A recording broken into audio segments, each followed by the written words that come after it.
All right, ladies and gentlemen, it's a new week and a new moment to bring you the Reality Kenya. This is a show that comes to your screens each and every week, of course, to enlighten you and to bring actually everything that happens in our country as far as the state of our nation is concerned. And we are live here from the Learned Corner with our usual guest, the Deputy Party Leader of Safina Party, Honorable Wakili Willis Otieno, Piki Ponki. Pakamelo Disco. How have you been? I'm good. How are you doing? I'm fine. Yes. How has Paka been? Paka is doing well, just observing the happenings in the country. Yes. And one thing that you notice is that the people are still agitating. People are demanding for a fairer society. Yes. A society that is about economic justice to everybody, regardless of your status or your political stance. This is a society that the legacy politicians are not able to deliver to us. You know, it's important for Kenyan people to understand. Yes. Legacy politicians aspire to leadership for their own selfish interest. They are not about empowering or changing the lives of the people. Yeah. And what they do, which they know best, is to try to divide Kenyans into tribes, coalesce around tribal formations, and use that as a basis to ascend to power. Yeah. And legacy politics is to the extent that if your tribesman is a president, is a CS, then the whole tribe is full. It's you're all taken care of. You're all in government. Yes. And they will tell you, because our tribesman is a CS, now we are in government. Yeah. Who says the quest of a people should be that an individual from a particular group becomes a CS? That is legacy politics at its best. Yeah. And it is driven by an elite, tribal elites, who try to manipulate the masses to actualize this.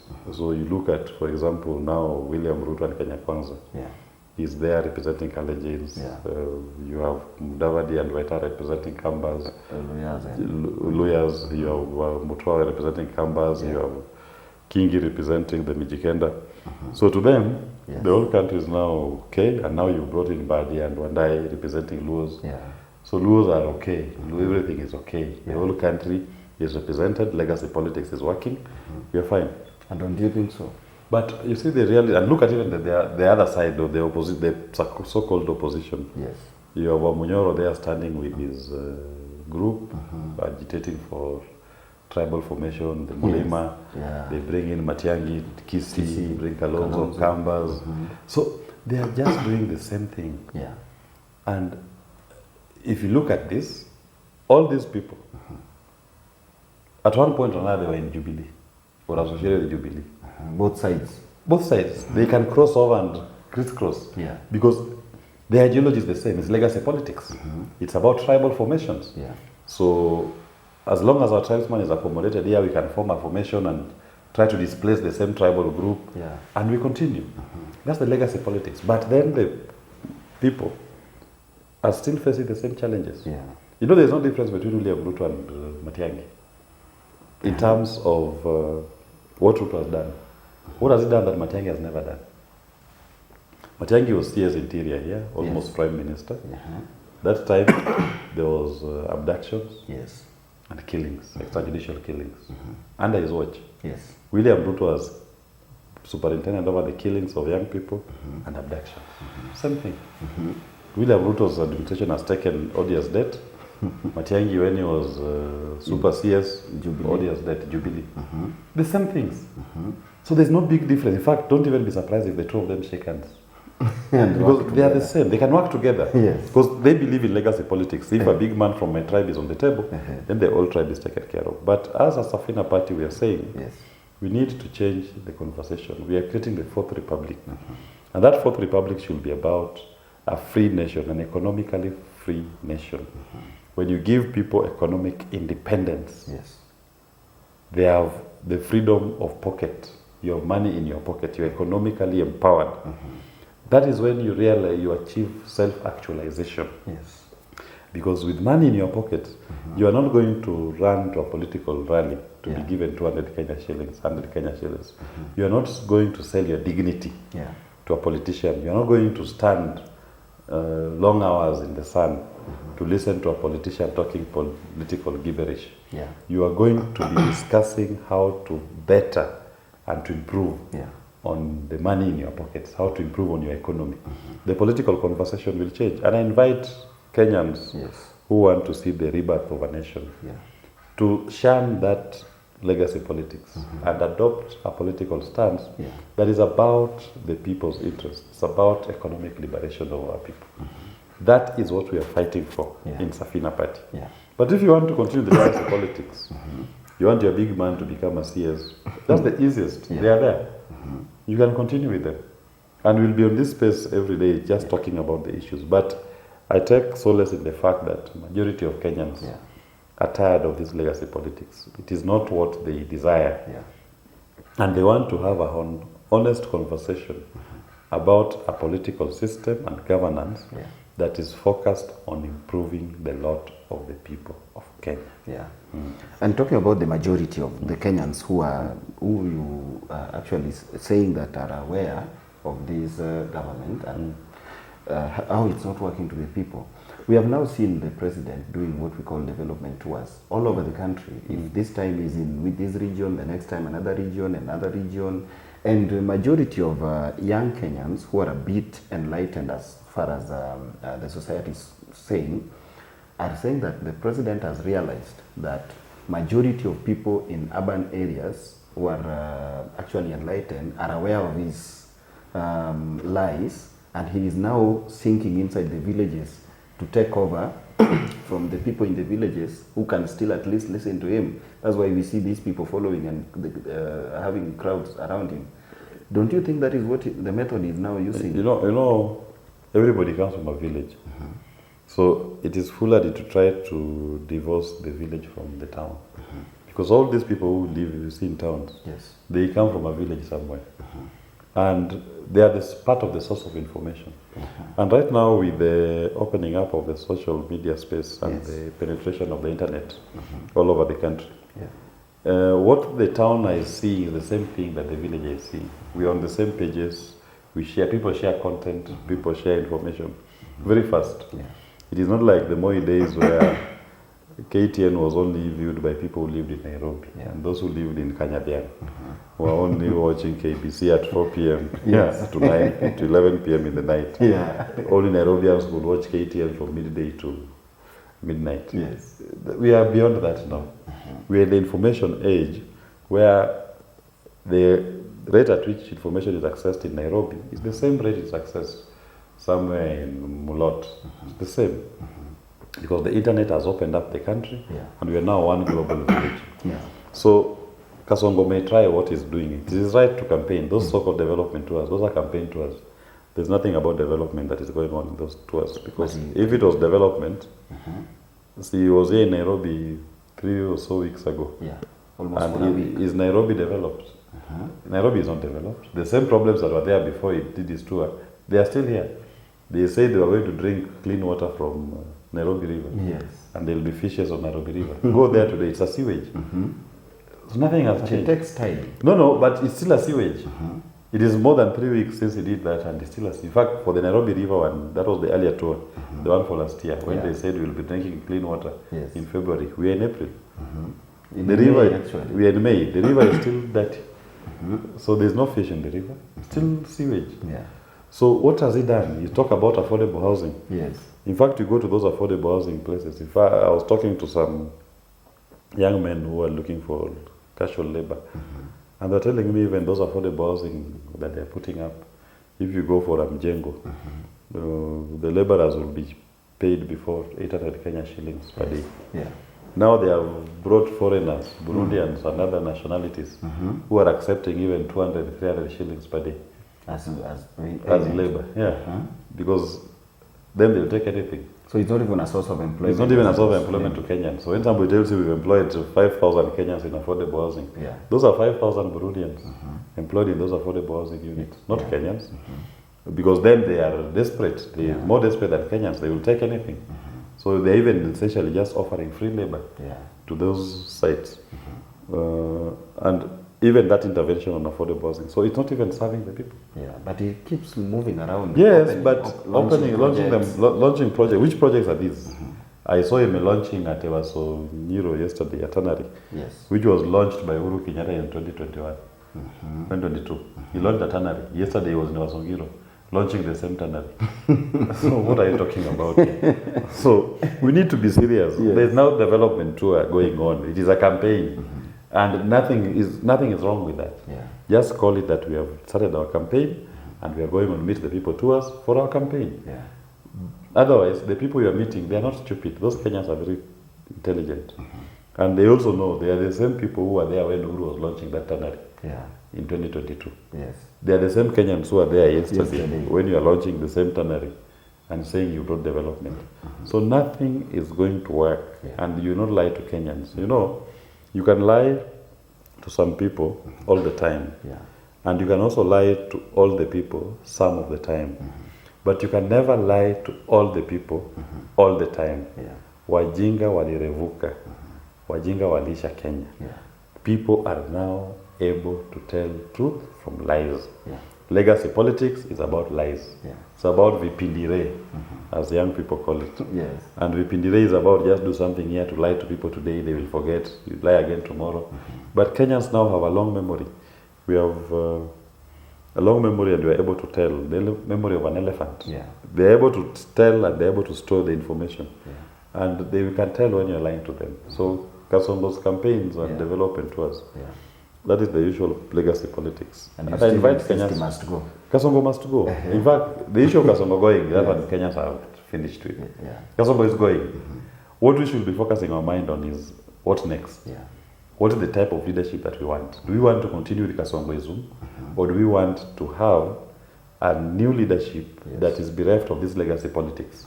Legacy politics to mean politics where if your tribesman is on the table, then the whole tribe is okay.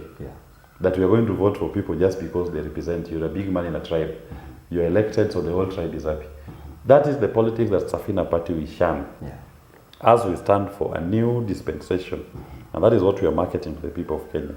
A dispensation that's about the common interest, the common good of everybody, irrespective of their tribe.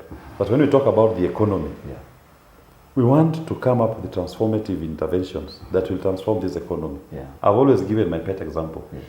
In our administration, we're not going to pay odious debt. All those illegal debts, we'll cut them. We will not pay. Let those who took the money pay for it. Let the banks deal with the people they gave that money illegally. And once we stop paying illegal debt, the appetite to increase the taxes for the people of Kenya will reduce. And the people must feel an instant relief. So VAT on fuel must come down from 16% to 5%. And that commitment we are making to the people of Kenya. So we signed an MOU with the people of Kenya, an agreement that VAT on fuel on the day of swearing in will be 5%, not 16%. It's the people who pay the VAT. Let the people, as they go and buy a petroleum product, they deduct that VAT. They only submit 5%, not 16%. Power in the hands of the people, not power in the hands of politicians. OCS, we've said in our constitution that our police must be subject to civilian control and oversight. As we are going to say, OCPDs should be elected by the people. Everybody in a police division, using the register of voters, go to your division on a day to be determined, elect your OCPD. Because that is the instrument that is used to kill the people of Kenya. Right? Now let the people elect that OCPD. Let him now go and kill his own people. The electors will have a day with him. And it can be a policeman or a civilian who is entitled to serve for an agreed period of time. So the police will start being accountable. That is part of uprooting this system. A system that has the police as a tool to kill our people. We must stop it. They kill and get they kill and get rewarded, promoted, and they are protected. When we go to court, they are transferred to another location. You saw them killing over 5 people in Angata Barikoi. Then the OCPD, the IG comes up and says, we've transferred them. So we transferred them to go and kill again in that new locality. No. As we are going to uproot this system, and we promise you, the Safina administration is going to be very radical. And we are very intentional in our intervention. The police, as a tool of oppression, we must clip those teeth that they've used to kill our people, that they've used to abduct our people. The OCPD of every police division will be elected by the civilians in that division. Let's have the conversation. Let us have a civilian or a person who is answerable to the civilians directly elected to oversee police operations in every division. That civilian will not allow his electors to be killed by a rogue police unit. If anything happens, he knows he's answerable to the people. If a police squad, killer squad is sent to his division, he will tell his officers, go and deal with that police squad. He can't kill our people. These are our voters. That is what, as a Safina, when we say, uproot the system, power back to the people. This will be the fourth republic, the rebirth of a new Kenya. Naibu, we saw also the issue of baby pendo coming up, and this is an issue I've always talked about and taken the forefront in making sure that the family gets justice and even the baby where she is. And a lot has been happening. We saw a lot of officers being, wanaachiliwa, they don't have a case to answer. No. We've not started. We got 4 police officers to take plea. The DPP dropped charges against 8. We are still going to pursue those 8. In fact, I invite any Kenyan who knows the whereabouts of a former police officer called Mohammed Ba to share that information with us or with any police station. There's a warrant of arrest against that police officer, former police officer, and he needs to be arraigned in court to answer to the charges of crimes against humanity that were committed against the people of Kisumu in 2017, 2018. Over 60 civilians were killed, including baby Pendo. Those people deserve justice. The families deserve to get their justice. We will start with the 4 that they've arraigned. But we are still going to pursue the other commanders. The ones who no charges have not been read against. We will even pursue the one who has gone on the run, Mohammed Ba, the one who has ignored summons to court. The ones against whom warrants of arrest have been issued and the police have not acted upon. We call upon citizens, civilians, anybody who knows the whereabouts of Mohammed Ba. Share that information with us. Share that information with any police officer or any police station to apprehend that man and to have him arraigned in court to answer to these charges. As we wind up, Naibu, while we were away, we actually lost the Kasipul MP, and a lot has been happening, mixed reactions all over, and during a family visit by the lakeside politicians, we saw a lot of sentiments actually coming up that after the burial, there is not going to be any political party in Nyanza apart from ODM. As Safina Party, no, first I extend my condolences to the people of Homa Bay, Kasipul in particular, and to the family of Ogai Charles Ongondowere. Ogai Mamilambo. Ogai Mamilambo was an interesting fellow. I shared several locations with him. We shared public engagements. And for an interesting reason, anytime I appeared in a public forum where he was, we always sat next to each other. And we would banter a lot. And part of his bantering was always to tell me to come and join the Orange. And I will tell him that once you eat the orange, you need a place to rest. And the place to rest is in the ark. So come to Safina. So that was the nature of our banter. It was always constant banter. But you come, we eat the orange. I told him, no, once we eat the orange, I'll come, we eat the orange, then we come and rest in Safina. We come and rest inside the ark. So it was quite unfortunate the manner in which he met his demise. And we must condemn that killing. And I saw also some reactions by some Kenyans who seem not to have been sad by what transpired. And I just urge every Kenyan that we cannot sympathize with an act that is illegal. And even if you didn't agree with Ogai Mamilambo, Ogai Mamilambo was a human being and is entitled to his rights fully. And anything that happens to him that takes away his right to life, we must condemn it. And his family and the people of Kasipul deserve justice for what happened. And we are saying we demand for justice for Gai Mamilambo, and we also demand for justice for the young people who were killed, the Gen Zs who were killed. Denzel from Kanjira in Homa Bay, Denzel Omondi, graduate quantity surveyor, was killed and abandoned in a quarry. Was the light of his family. He was the great hope of that family. So we cannot be seen to be celebrating any death. Be it of somebody you don't agree with, be it of somebody you agree with. So we must demand for justice for Gai Mamilambo. We must demand for justice for the Gen Zs who were killed. We cannot be like the heartless policemen who are used to commit these things. those killers who are out on the prowl, we cannot be heartless like them. We should not be.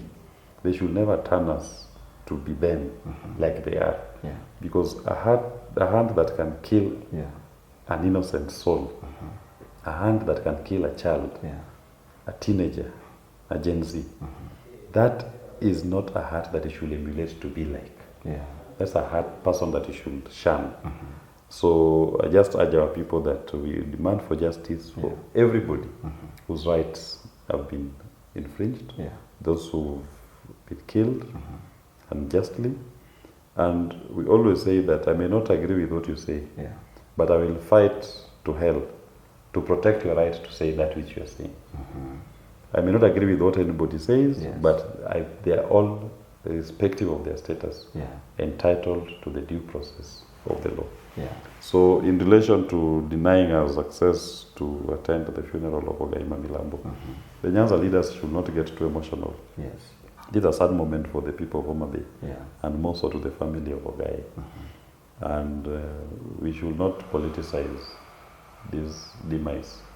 We should allow the people of Kenya, because I'm an elected member of parliament in Kenya, and any Kenyan who wishes to participate in the final rites of Ogai should attend that and participate without any political connotations.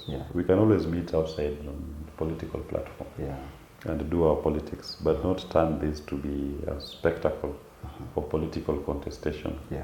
And that was an unfortunate statement by the governor, and it is not proper to incite.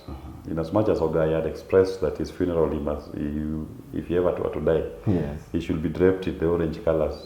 That is still also the flag. That is all in order. But for those of us who are not in orange, and he knew my political stance, and we always maintained a cordial relation. In his lifetime, if we desire to participate in his funeral, we are going to see off a friend. Because if he was hostile to me, I mean, the many times I shared even in ODM meetings with him, he always told me as we are orange, and I will always tell him as we are Safina. And we laugh about it. In fact, the last meeting we had was at a funeral in Siaya. And when he stood to speak, he was shouting, "Orange, ODM, hapa ni ODM." And he told the crowd, he was telling me on the platform, the microphone, "Willis, look, Willis. The ground is on here. Look, this is ODM." Then when I stood to speak, I also said, Safina. I told him, "Look, this is Safina." And we laughed about it. Because we were all championing our political causes. That does not make us enemies. And because we are in different political formations, we should not personalize our differences and become enemies. That now we want to take it so personally that you can cause harm on another. That should not be allowed, and we condemn any violent act that can be meted on an individual just because of their political views or political stance. Wow, thank you so much, Naibu. And we wish you a blessed day and a blessed weekend. And as we wind up, I just want to take this moment and talk to the Gen Zs. You know, they call you the dancing lawyer. No, the Reverend Dancing Lawyer. The Reverend Lawyer. We are still preparing for elections 2026. I urge the Gen Zs, read the Constitution, read Article 136, read Article 132, 142, read Article 259. Those 136, 2A, 142, and Article 259(5). Every young Kenyan and every Kenyan who cares for this republic should read those articles of the Constitution and internalize them. A reading of those articles will tell you that there has been an attempt to steal our sovereignty by holding our elections in 2027. Elections is 2026. Our sovereignty is the ultimate thing, the ultimate theft that anybody will wish to do against us is to steal our sovereignty. Elections 2026. Gen Z, stay woke. Wow, thank you so much, and have a blessed day ahead. To everybody who has been watching, thank you so much for the massive support. You've always been here as a family. We thank you so much, and keep watching, keep sharing. Let's keep building the Picky Ponky family bigger and better each and every day. Until next time, may God bless you. My name is Simi Kenya.